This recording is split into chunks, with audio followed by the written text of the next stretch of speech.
মূল সড়কে এখন পর্যন্ত আন্দোলনকারীরা ওইভাবে অবস্থান নিতে পারেনি, যার ফলে যান চলাচল কিছুটা কম থাকলেও যান চলাচল রয়েছে এবং এই যান চলাচল স্বাভাবিক এবং জননিরাপত্তা নিশ্চিতে আইন শৃঙ্খলা রক্ষাকারী বাহিনীর সদস্যরা ওইখানে অবস্থান নিয়েছেন।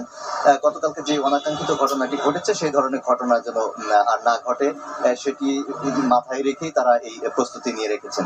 তো আমরা যতটুকু জানতে পেরেছি যে বিকেল ৩টায় কেন্দ্রীয় শহীদ মিনারের যেই সমাবেশের কথা রয়েছে, এখান থেকে আন্দোলনকারী শিক্ষার্থী যারা আছেন তারা সেই সমাবেশে যোগ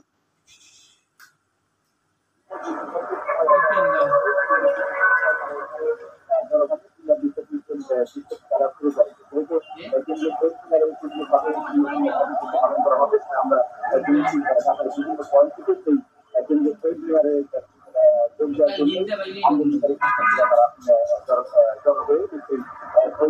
জি, মোহাম্মদ মনিরুজ্জামান, আপনার কথা আমরা বুঝতে পেরেছি। পরবর্তীতে নিশ্চয়ই আরো একবার যুক্ত হবো আপনার সঙ্গে। দর্শক, শিক্ষার্থীদের যে বিক্ষোভ কর্মসূচি চলছে এবং বিভিন্ন স্থানে তারা যে অবস্থান করছে সে বিষয়ে জানাচ্ছিলেন আমাদের সহকর্মীরা। রাজধানীর বিভিন্ন পয়েন্ট থেকে তারা যুক্ত হয়েছিলেন। আমরা রয়েছি নিউজ রুমে সংবাদের পরবর্তীতে। এইবার বিরতি নিচ্ছি এবং বিরতির পর নিশ্চয়ই আরো একবার যুক্ত হবো তাদের সঙ্গে। নিচ্ছি ছোট একটা বিরতি।